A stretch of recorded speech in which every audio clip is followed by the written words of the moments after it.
Hiya. So this weekend I'm going on a winter camp out in the woods, and I want to go with a minimal pack. So I'm going to go with no sleeping bag, no tent, and no mat to sleep on, and no rucksack. So I'm basically going to wrap all my kit up in this wool blanket. When I get to camp, I'm going to take the kit out. Hopefully I'll probably make the blanket into a chair, like a hammock chair to sit on in the day, and then at night I'll wrap myself up in the wool blanket with all my clothes on. I'm going to be sleeping in this under this plastic sheet. So that's called the Halton Hacienda. It's a variation of the Mors Kahansky super shelter. I'm going to show you what that looks like when it's all set up, but essentially it's a greenhouse effect. Plastic sheet with a fire in front of it, and the radiation of the heat can get in. And this is everything I'm going to take for the one night camp. And let's have a look at the kit and how I'm going to pack it up. Okay, let's start with what I'll be actually wearing. So I usually bring some working gloves just because of all the wood processing I'm going to be doing for the fire. It's going to save my hands a bit. Then, because it's scheduled to be about -1 at night, so what I've got is a 100% wool vest that I'm going to wear as a base layer. On top of that, I'm going to wear a 100% wool jumper. Reason being is that wool is warm even when wet, so even if I somehow get wet, I'm still going to be warm. I've got some Craghoppers trousers that I'm going to wear. I've got a big furry hat. I've got some German Army mittens, which are not fashionable, but they are extremely warm. They're fur-lined and waterproof, and I haven't tried it yet, but I think I can wear both the working gloves and the mittens together. Let's give that a try. Let's loosen that off. Not really. Okay, that was an idea, but it's a bit too tight. But these being cotton, if these get wet, my hands really do get cold. So these are nice just to ensure hand warmth. And then I'm also going to be wearing just a Mora heavy duty. It's seen quite a bit of action, but it's still good and solid and sharp. I really like this knife. So I'm going to be wearing that on my hip. I'm going to be wearing a Barco Laplander folding saw for processing small firewood tasks in the pocket of my Craghoppers. And I'm going to be wearing a light my fire steel in my pocket. Cool. So then, oh yeah, and I'm going to bring a waterproof phone case just to prevent any accidents on my phone. So in terms of my kit that I'm taking, I've got a cook bag here, which I use just to keep all my basic cooking stuff together. So I've got some ground coffee, a titanium spork, I've got 2 little microfiber towels I use for washing up, and that is the spreader for my Pathfinder stainless steel cook set, which is here. So the spreader allows you to either hang the cup over the fire or to hang the bottle over the fire. Obviously I take the towels off. The towels are just keeping it together at the moment, keeping them so they don't get lost. But that's essentially my cook kit there. Cup and nesting bottle sitting nicely together. So I'll put the spreader back away. Salt and pepper. I probably don't need that this time, but that's in case I've left that on the fire. I can just move it around. Got some washing up liquid, olive oil, tea bags. I don't drink tea, they're my wife's. They can go. There's a lid for the cup. That's my cook kit. Squash the air out.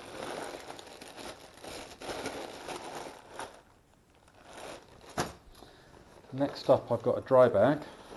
So anything that absolutely mustn't get wet, I can put in here.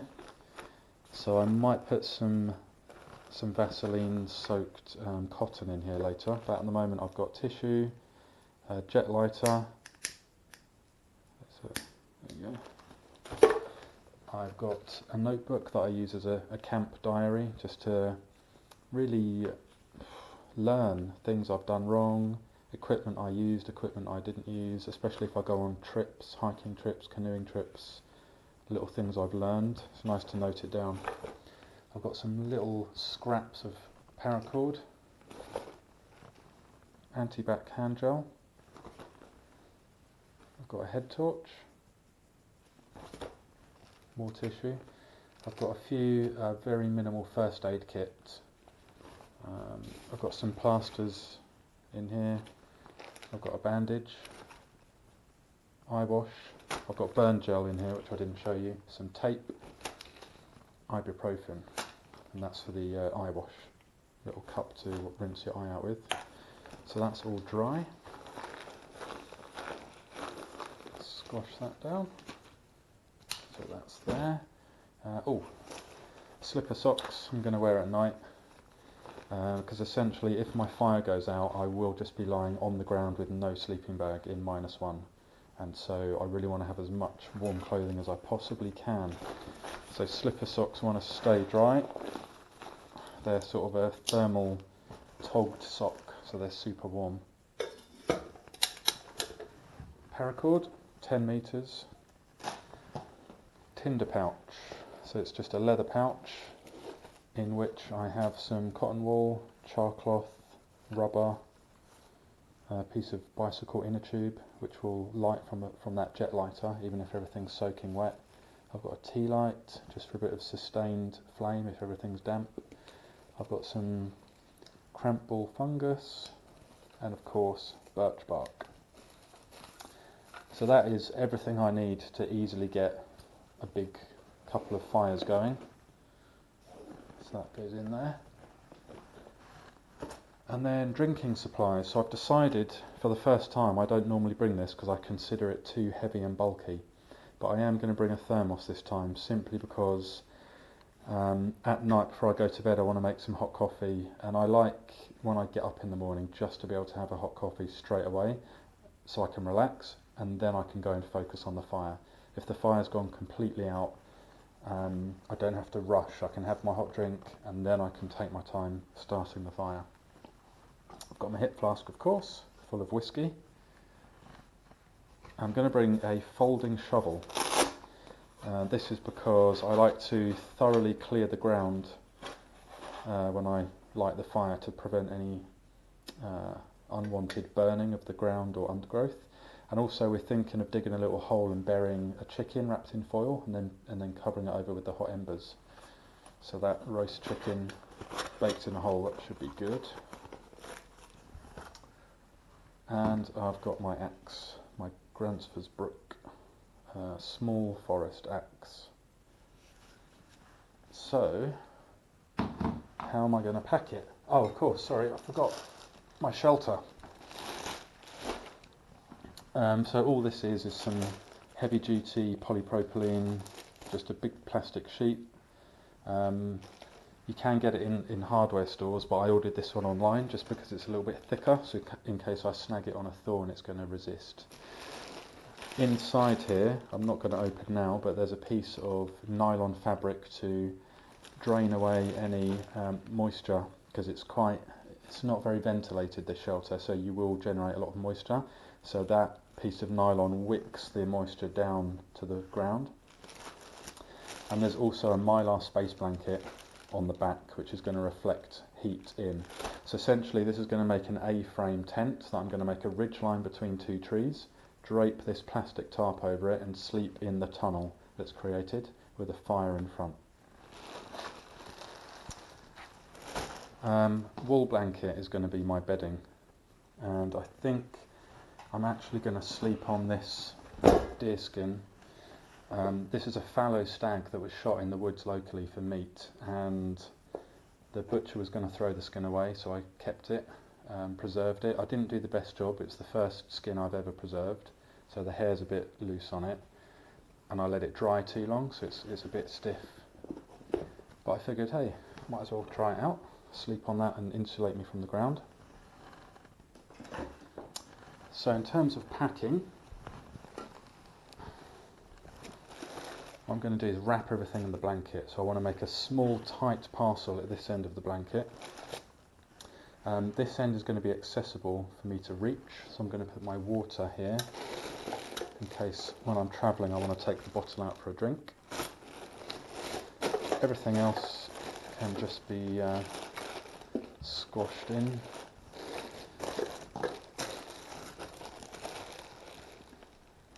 Like so. And then I'm going to fold. So I've already folded the blanket into thirds. And I've put all my pack on the doubled side. So this single third now I'm going to fold over the top. Let's come down here.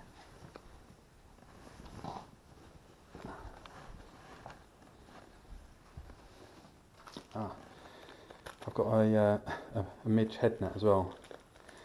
Purely, there's no midges in this area at this time of year, but purely because I found by accident that if you wear this, it traps a layer of warm air around your face at night in cold weather. So that's going to stop me getting that chilly nose in the night if my fire should go out. And it's so small, I figured I might as well stuff that in there. Right, so I'm going to pack it tight. And then I'm going to start to fold the pack over. Doesn't have to be perfect. I'm not trekking with this, I'm going to be walking about half a mile, so I'm really not fussed if it's not super neat. So I'm going to continue to roll. You can see, push that down a bit. And now once I've got to the end, I'm going to open up these flaps. And I'm going to roll the blanket into the flaps.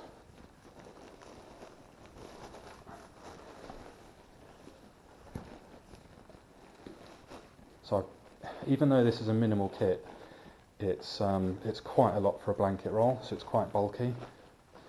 But that's my bottom of the blanket now, and here is where I showed you earlier the part that was accessible. So if I want a drink, take the water out. Okay, so I'll tuck that in for now, and then I might try and roll the deerskin around it, which I've never done before, so let's give that a try.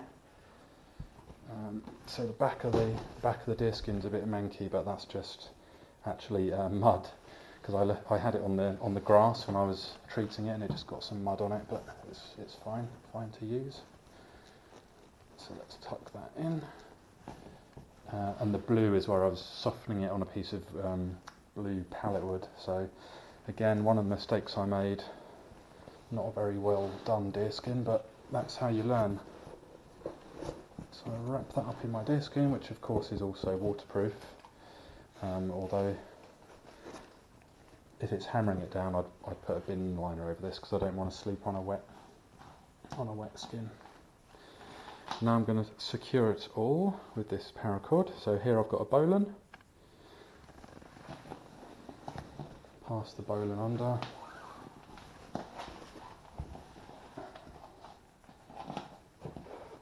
Thread it through.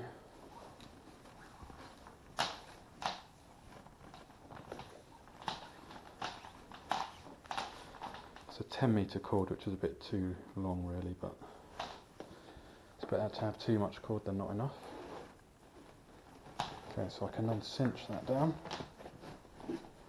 securing my pack, then make a little slippery hitch there to secure it.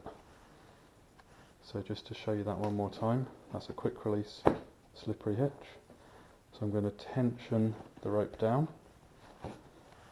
I'm going to hold the tension, take a bite in the rope and pass it underneath.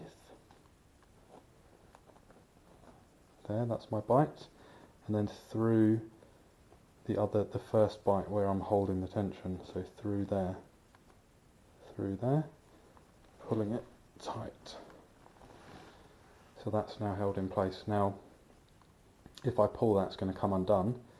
So what I'm going to do is make a loop by crossing that over, and putting that loop over the one I just made.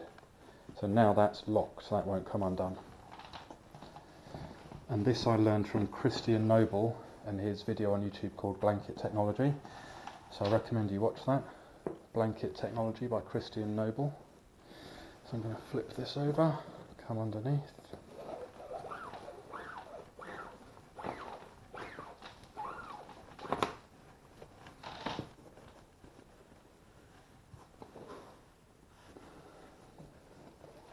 Actually, what I'm going to do is I'm going to line these knots up. I'm going to have these hitches all in one row to make it neater. So put that one there, tighten it up, and then I'm going to have my third and final wrap here.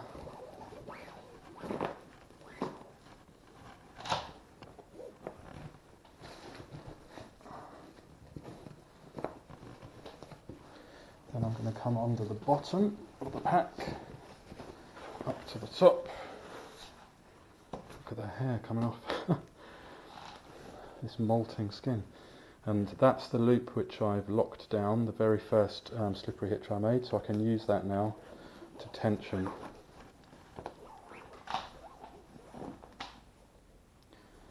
It's tangled itself up a little bit.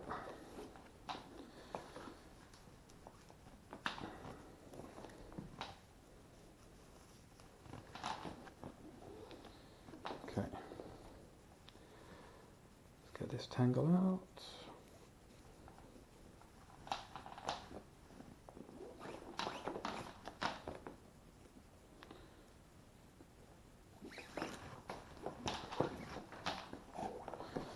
Go, so I can tension that final one which is going vertically around my pack. So I'm happy with the blanket roll. I'm not very happy about the deerskin because it's stiff, it's molting hair. Yeah, I'm going to do a better deerskin next time and maybe put it on the inside, and then next time I might open up my plastic shelter and wrap that around to waterproof it, but anyway, for now, that's okay. Tension that up and I can just do exactly the same slippery hitch that I did before by passing a bite under the line and through the loop I'm holding to tension it and pulling it. And then this excess I'm just going to wind up. So I've got a lot of cord to play with when I get to camp, which is nice. I'll just put that in there to hold it.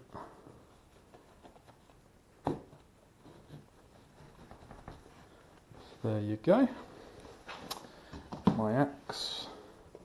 There's tea bags everywhere. My axe can.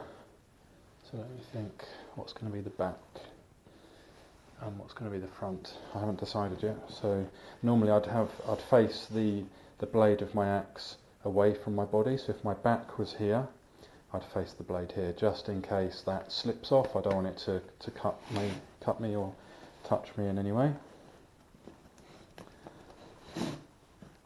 So axe sits in there, and that is my minimalist winter 1 to 2 night shelter. So it's fairly compact. It's pretty light. I haven't got my scale with me, but I would say sort of 6 kilos. But I haven't got all the water in yet. So I've got to fill both my containers with water. So maybe 8 kilos, I guess. I am going to put a shoulder strap on it. I'm just waiting for, I've ordered some different clips to connect these two together. So what I'm going to do is I can then thread these through like this.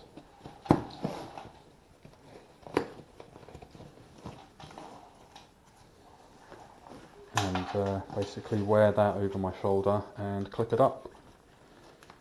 And that's my pack. So there you have it.